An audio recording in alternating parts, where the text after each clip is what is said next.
I've got an interview coming up with the Sasquatch Whisperer, and this is related to that. I stepped out at one point outside on the front porch, looked up at the sky, and saw something. I wasn't supposed to see it. What it could have been was somebody flying above the tree, because that's where my eye was focused and that's what I thought I saw, only it didn't want me to see it. And so what I have left is a screen memory. And this is a screen memory that is so literal. I could see the entire scene except something had been erased, exactly like a smudge mark from an eraser in the sky. I reported it to MUFON, like that'll do me any good, but at least I documented it. And again, it didn't want to be seen. So it gave me that image of being rubbed out. I was reminded of this because I saw a picture where I was looking in the wrong spot. This time, I saw what I had missed. I want to jump in here because there's something that happened this week that reminded me. When we're exposed to all these different ways of being, of seeing, of relating to the world, we learn that the world is far greater than we have been taught. And each experience that you have changes you. The first experience can be so profound that all of a sudden you're kind of caught between worlds wondering, what the heck is really going on? And how am I going to deal with this? How do I reconcile it? Or you may just block it and say, that didn't happen because it's too far outside of your comfort zone or your social circle's comfort zone. And so bringing it up would cause a rift, and then you'd have to explain it, which of course there isn't an explanation. It just happens. I wanted to go back, in the archives that I have, I've got some fantastic shows with experiencers, people who've had some kind of a unique encounter and they're trying to reconcile it, and they may now have become a leader or some kind of an influencer because of that experience. We all have our own path. The cool thing about this is when it's your experience, it doesn't matter what anybody else says. They can't take it away from you. It's who you are, it's part of you, and it becomes your story or part of your story. Somebody recently asked, why don't you address the skeptics? Why don't you, put something out and help them? And I'm thinking, I can't do that. The way this works is if you have your own experience, then it's personal. And trying to prove that to somebody else who hasn't had that experience, that isn't what it's about. It's more about just saying, this is possible. And then it's up to the person who is hearing the story to determine for themselves what's possible for them. And so trying to incorporate the element of skepticism diverts from the actual topic of experience. The best we can do is to focus on whatever it is that's unusual, unique, different, incredible, and share that. Some of the stories I've shared, like Orville from Mena, Arkansas, where they have Bigfoot and UFOs and all sorts of interesting things happen there, and I've experienced it. He went into a portal. If you don't believe in portals, okay, end of story. But if you are open to the idea that it's possible, then you want to hear Orville's story. That's in the archives. When I went there, I was interested in the crystals. It's a crystal mine. And so you dig crystals. It's just one of those things that seemed really, I thought, interesting and fun. So I decided to go and visit. Well, when I got there, they showed me a log in a tree balanced on a couple of branches. And they said, this was put there overnight. And there are other people there, so they all witnessed that this wasn't there the day before, and it was, 2.5, 3 feet in diameter, and it's up about 15 feet in a tree. There were some amazing things that happened during that very short stay that changed my way of thinking, and in that way opened me up to the reality of Sasquatch. I'd talked to people about it before. I'd interviewed people about it before. And I've had my own telepathic experiences with what I would refer to as interdimensionals, the nightlight thing that's been going on for almost 30 years. Having that other experience, that encounter, made it real. It gave me a template for knowing how to incorporate that reality into my belief system and then how to address it. But one thing that happened that I did not until just recently connect. I took a picture. I had a feeling, there was a sense that something was there. And so as we're out roaming this property, I took a picture and I thought, there's something I need to see. I can't see it. Maybe if I take a picture. I took a picture. And so for years, I think this was 2013, for years, I always thought there's something in that, there's a dark space. There's something in that space. And then when I went back and looked at it recently, it just happened to show up in the feed. What I noticed wasn't the shadow. Under the wording of this caption was a tag, Interdimensional. And it just happened to show up, right place, right time.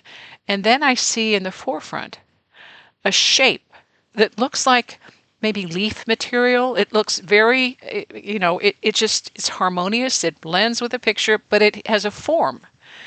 And I'm thinking, oh my gosh, because I know Sasquatch is interdimensional, but there are other entities. There are other elementals. There are other spirits that we don't always attribute to this kind of experience because we're looking for one thing. And there was another quote that said, if you're trying to find something, look where no one else is looking. And so I thought, well, where am I not looking? Oh, hidden in plain view. I'll share that picture and post it so that you can see what I'm talking about. I've got it bookmarked. When this hit me, I took the picture in 2013. I thought I had the picture. I just knew, okay, there's something there in the shadow, in the background. I know it's there. I know it's there. I didn't see what was right in front of me because I was looking in the wrong direction. I was focused on what I thought I knew instead of examining it without thinking I knew it. It's just a whole different way of being. As a matter of fact, one of the guys who was there on the site, I've got an interview coming up here with him, and he's known as the Sasquatch Whisperer. So I'll be interviewing him and talking about other things because he's been more familiar with what's going on at Skinwalker Ranch and certain things that happen in parts of Missouri that are clandestine. You have to be in a certain group to be able to have access to this information. And he's a researcher, so he gets basically a front row seat. And he also understands the science. And that isn't my bag. I just want the science to be there so that if I have to explain it, then I've got another way of validating or giving more credibility to my own experiences. A lot of times I share stuff on social media. It isn't because I'm trying to convince anybody or trying to make the earth move. It's because I'm trying to bookmark it for future reference. So sometimes I share stuff that may, seem wildly off topic or out there, but it's because I want to know more about it. So I'll post it somewhere on social media and then go back through my story, my history, and say, oh, there it is. Yep, I got that. And work with it. And sometimes things fall through the cracks. So I'll get distracted and go off on a tangent in another direction. That was one of the things that happened today as I'm going through my stuff and thinking there are so many topics that never hit the news headlines, and yet they're headlines. These are headlines that are pushed to the side because of all the shiny stuff, the gossip, the stuff that gets people's attention and makes them angry or crazy or afraid. Recently, headlines included, the Earth is spinning faster, leading timekeepers to consider an unprecedented move. They might have to change the clock because this makes a difference when you're trying to figure out when to launch a satellite. Okay, so there's that. And then there's another one. Using an engineered metamaterial, scientists in New York City were able to successfully observe time reflections for the first time. That's also cool. Another one, quantum entanglement in your brain. They think that's what generates consciousness. Another thing, our galaxy appears to be part of a structure so large it challenges our current models of cosmology. Another one, scientists are planning for life after finding aliens. When we finally decide that, yes, aliens are for real, then maybe we need to figure out what to do. And I actually talked with Marcia Schaefer, who's talking about, what to do when we become a galactic entity, when we become recognized and elevate ourselves to that space in being. Another one, a new obelisk life form is hiding inside humans. It's a microscopic structure. And they say, the quote from this, we had no idea these things existed, and we certainly aren't certain yet what they do. So I hashtag that alien overlord on board. This is fascinating. And again, these are things that don't make the headlines. and yet they are headlines. Another one. China's new robot store sells butlers, musicians, and even Einstein. They sell humanoid and consumer-oriented robots. All right? Bot Central. That's a headline. Well, there's one animal one that snuck in. And this is a guy who, the handyman, he created a pet door, a cat door. And so he was showing the owner that, okay, it's done, here it is. And then they see this cat going into the pet door, checking it out, stopping, going in. The owner, that's not my cat. So that's the deal about pet doors. I've heard about people, raccoons and all that. We had a raccoon who stayed with us for a few years. Her name was Sally, and she was adorable. And she used to wash her food in the dog's water bowl. And she was not a pet; she was a visitor. Okay, she came and she didn't stay with us, but she visited, and then she brought her babies. Now, I've interviewed Andrew Collins. He has a new book out, and he says it's the new edition of his original 2009 book detailing the 2008 cave discovery. New material saying there is a presence of hidden structures existing beneath the plateau in Giza, beneath the pyramids.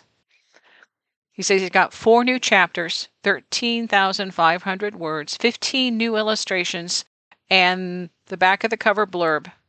In 2008, a small team of British researchers led by Andrew Collins discovered a forgotten cave system under the Giza Plateau. The discovery caused a media sensation. Collins revealed the cave system likely extended underneath the plateau's second pyramid to hidden chambers. In 2025, 2 university-based researchers announced that advanced radar imaging had identified a series of megastructures located deep beneath the same pyramid. The claimed presence of these previously unrecorded structures shocked the archaeological world. The new edition details the 2008 cave discovery and presents the new material, saying that there is a hidden structure. Anyway, that's Andrew Collins. Our previous interviews in the archives. Another diversion. The Tiny Chef show was canceled. It was heartbreaking and definitely watchable. So now I'm a new fan. Tiny Chef. Check it out. After the show was canceled, his creators, the Tiny Chef show creators, crowdfunded $140,000, which lets them keep the show, The Tiny Chef, alive on social media. Looking forward to that. And one of the most amazing tidbits, a new preprint paper by Swedish astronomer Dr. Beatrice Villarreal. She shows 100,000 UAPs in the skies in the 50s. Her research paper aligned multiple transient events in the first Palomar sky survey.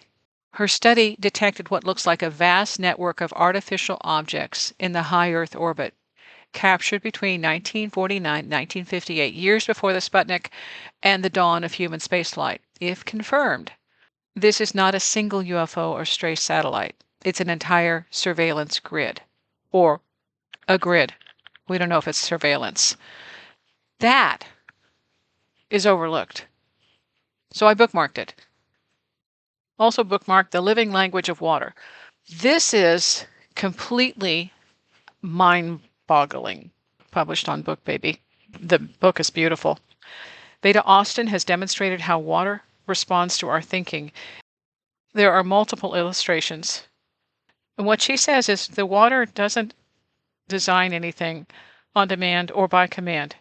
It isn't a machine, it doesn't take orders or a photocopier. It's wild and curious. It can read our energy fields. It responds in complex imagery to people embarking on the journey with no expectations, and it will refuse to design for those who bring their ego into the sacred work. That's what she says. And that is on page 9 of her book. Again, the book, The Living Language of Water. YouTube has videos, other interviews, podcasters have talked to her, so check it out. Look her up, Beta Austin. I also had some other reading material, Inner Paths to Outer Space, that I bookmarked. And this isn't necessarily for a podcast. It's just because, well, research. And one of the things I did find as I'm doing all my research was a gem. In Advance of the Landing, Folk Concepts of Outer Space. And this is a classic. The book was first published in 1985, and it's an exploration, a photographic exploration of the world of UFO believers. They list some things to give you an idea of whether or not you're an experiencer. If you've had a strong reaction to the cover of Communion or pictures of aliens, either an aversion to or being drawn to. If you've awoken in the middle of the night, startled. If you've had at any time blood or strange stains on the sheet or pillow and no explanation of how it got there.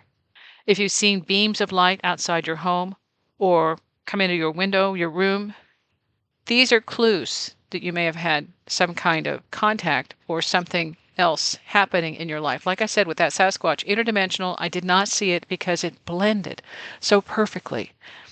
But you might be able to find this book, originally 1985, and then expanded and improved, upgraded in 2001. Douglas Curran is the author. Beautiful book. A fantastic piece of trivia. Another one that I bookmarked, I wasn't able to interview him. He is deceased. Vine Deloria Jr. And one of the magazines that I have kept just because it's a fantastic piece of information, The Quantum Universe of Medicine Man. And here's an excerpt. The Omaha understanding provides an articulate summary of the beliefs and practices of many tribes. An invisible and continuous life was believed to permeate all things seen and unseen. This life manifests itself in two ways. First, by causing to move. All motion, all actions of mind and body are because of this invisible life. Second, by causing permanency of structure and form, as in the rock, the physical features of landscape, mountains, plains, streams, rivers, lake, the animals, and man. This invisible life and power was called Wakanda. He's also featured in a film, the Sacred Land Film Project. He talks about the spiritual yearning of the West and our relationship to the unseen. One of the things I think about the being that I see and had not seen until recently, when your mindset is conformed to whatever our consensus belief is, then you already are programmed to view the world in a certain way. If I don't know what I'm looking for, how am I going to see it? And it was the fact that this is a pattern that made me think twice about what I was looking at and how I could have missed it because I was never looking for that pattern. And there was a time when I stepped outside, and this is, in the middle of suburbia. I stepped outside. I happened to look up in the sky above the tree and saw something there. The something saw me, and it moved quickly to blend with the tree. But I knew I had seen something, and all I can say, because it was so fast, and I haven't had a hypnotic regression, it moved so fast, all I could say, and I did actually report it to MUFON, just to have a piece of history there, that it was like something had been erased. Everything is there, and what was missing was covered by a gray blob, a gray, maybe human form blob. And I looked back at it because it thought it was okay, that I had missed it. And it was there again. It moved to blend with the tree. So that's how I know this interdimensional thing is an anomaly, that when we are ready to see it and to make sense of it, we start seeing things in a new way. It also happened to coincide with a paranormal conference where the people from Mena, Arkansas were here for an event, and then this element showed up at my house. So I do think it's more than a coincidence. And I wish that I had been able to see through whatever it was in terms of the masking, the illusion that it gave me. I knew enough to know it was real. And so seeing this in this image, this picture that I took, and seeing the pattern, something that looks unreal is real. Again, my interview coming up with the Sasquatch Whisperer. We'll talk about portals, interdimensionals, UFOs, Skinwalker Ranch. So many things to be curious about. That's what makes it fun. Having that other experience, that encounter, made it real. It gave me a template for knowing how to incorporate that reality into my belief system. One final question. Did you hear the EVP? It played during the show. I didn't amplify it. I left it. I just happened to catch it. And it isn't about the word. It's about the placement. Listen again. amplified. The best we can do is to focus on whatever it is that's unusual, unique, different, incredible, and share that. The best we can do is to focus. Thanks for listening.